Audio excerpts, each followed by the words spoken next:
This is going to be an introduction to sighting, a quick introduction that we're going to cover. In the next video, I'll be doing an actual drawing of this still life from life onto a piece of paper, but I just wanted to show you kind of what sighting is, just an introduction on this tablet with this photo here. But please keep in mind that you are going to be doing this sighting drawing from life, and you're going to be doing it onto a piece of paper. So please do not use a photo as the start for this. Please draw from life. So sighting is what an artist will use to create an accurate sense of proportion and a realistic sense of space in their artwork. When we are learning what to draw, we are taking a 3D arrangement of objects in space and translating them into two-dimensional space. When we are translating the subject matter, we need to think of proportion, scale, placement, and composition. So we're translating the 3D world into a two-dimensional space, which is our piece of paper. And we're thinking very first, besides of proportion, of how big things are compared to how small things are, as well as scale. We're going to first think about placement and composition just to start. So for placement, we're going to think about where do we want our still life to sit in the page, the piece of paper that we are drawing. First thing I'm going to do, just to get a sense of that, is draw where I think I want the edges of my still life to sit on my piece of paper. That's going to help me with the placement. It's going to help me understand where I want the edges of my still life to go in relation to the edges of my piece of paper. And it's going to help me with the composition being how my eye flows around my drawing, just to keep it interesting and not stagnant and boring. So with the placement of everything, after I kind of, just on this example of sighting, I'm figuring out the edges of my paper. The first thing you're going to want to do with the placement of your still life onto your piece of paper is just do little tiny hatch marks of where you think you want the edges of your objects to go in relation to the edge of the paper. So I drew a little hatch mark there for the plant, to the right of the vase there, even to the bottom of this grapefruit that I have. So that will be the first step, is just mapping that out. So when we are sighting, I'm going to talk about this a lot more in the next video, but when you're sighting, you're definitely going to make sure you're pretty still, you're comfortable, you're looking at your still life. You're going to have your arm extended completely straight out with not your elbow buckled. You want your elbow straight out like this. And with your elbow straight out, you're going to keep one eye closed, because keeping one eye closed really helps get rid of any peripheral information. You can even do that right now staring at something at the computer screen. If you blur your eyes or put one eye closed, you're going to blur a lot of the visual information you're seeing, and it's going to make what you're looking at kind of easier to see. And then after you do that, those steps of your elbow and closing one eye or blurring your vision, you're going to hold your pencil in, which is going to be such an important tool, not only just to draw, but to measure everything that you are seeing.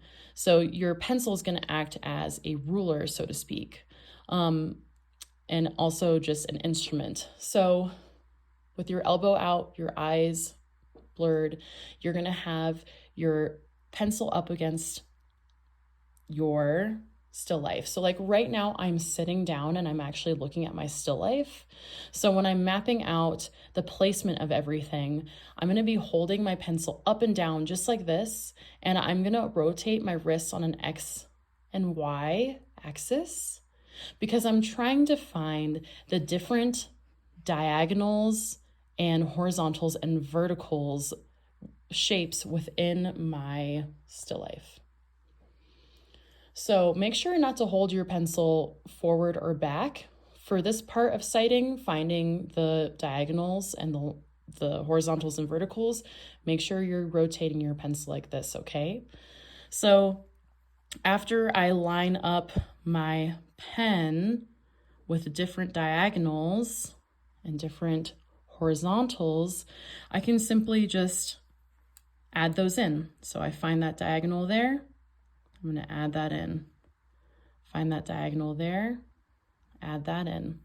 Do that for the horizontals. I can even do that for the center areas, especially of the objects that are rather symmetrical. So I just found my vertical line there. And then here's the horizontal top line, the horizontal bottom line. And then from this vertical line, which cuts through the very center of my vase, I can even like look at the relation of the width of the rest of the vase, like the neck and the shoulders of this vase. And that can really be a super helpful tool when it comes to creating symmetrical objects. I can just have this one area sort of copy this other area and like kind of doing almost a connecting of the dots.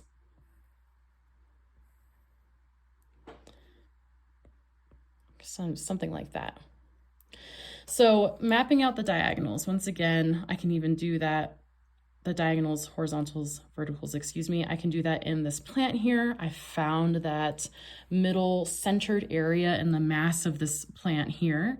And that from there, I can kind of find the diagonals that exist. So like kind of that goes up like that. There's a diagonal there.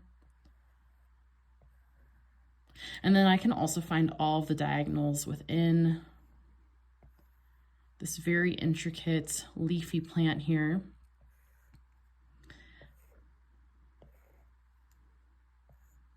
And I'll cover also like just with working with this exact still life that I set up, I will cover kind of how to deal with the details of this like bushiness, but I'm going to save that for the very, very last. Always save details for the very last.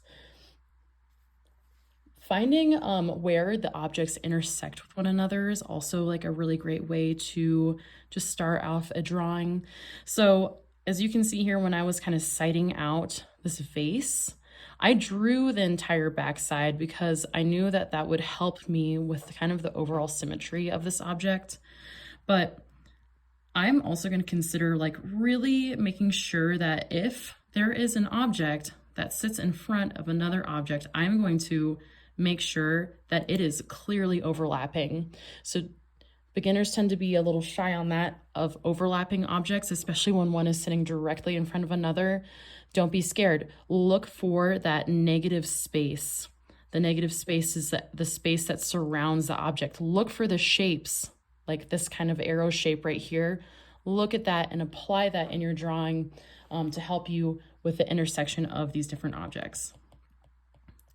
I'm just going to erase this up a little bit here. So after you sight out all these diagonals and verticals, horizontal lines, the next thing that you're going to want to do besides like really seeing the intersection of these objects with one another is you're going to find a unit of measurement.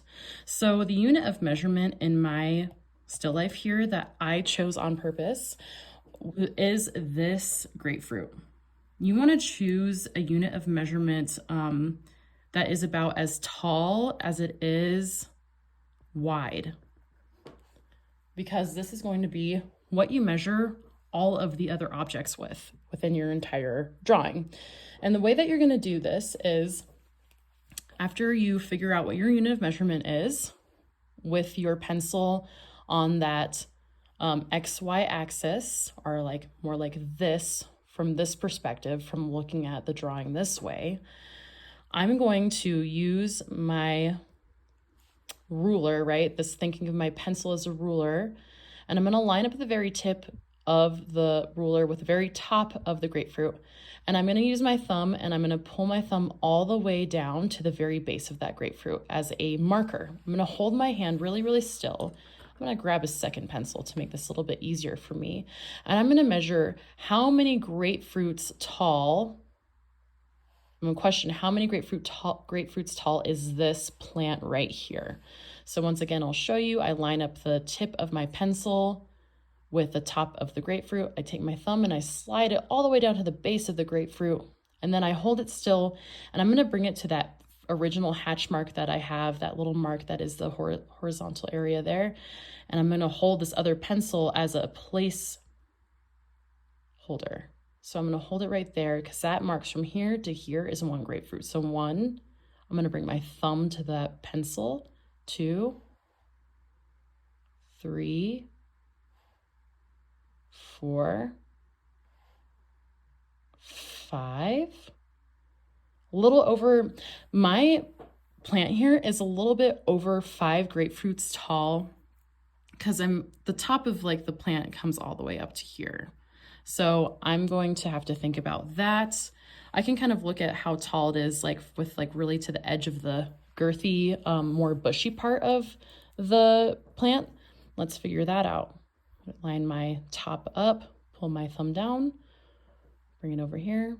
1, 2, 3, 4. All right, that's awesome. So I can also use this for the width of different objects too. So how many grapefruits wide is my vase at the widest point of my vase? So I'm gonna just rotate my pen, line it up to the very left of that grapefruit, slide it over to the right, and just compare. It's about 1 grapefruit wide there. But what about the base though? What about this area? How many grapefruits wide is this area? Well, one thing I can do is I know that the grapefruit is obviously wider than the very bottom of my vase here. So I can make these lines. I can make a centered X or T through my grapefruit unit of measurements, and I can kind of use a half measurement of the grapefruit to figure out how many half grapefruits wide the bottom of the vase is. So I take my thumb, I'll pull it over here, and then I can compare it. So this is about half a grapefruit wide. So that's why it's really important to pick something as tall as it is wide, because you can split it in half and use that as a marker as well. You want to use your unit of measurement to find the negative space. So the negative space is any space that surrounds your still life. So yeah, that'll be everything around here. So the positive space is the actual objects of the still life. The negative space is everything that surrounds that. So use your unit of measurement to figure out, all right, I have this space from here to here. How many grapefruits wide is that? Probably about 2. It's a little over 1. It's like not quite 2, but a little bit less than. So start to figure all of that stuff out. Planning is everything, and make sure it's just constantly just like recheck and check your measurements. It's a little bit tricky for sure, and it's something that you'll definitely have to constantly just make sure that you're getting right as you go. Right, so good luck, and look out for the next video where I will be actually drawing this from life.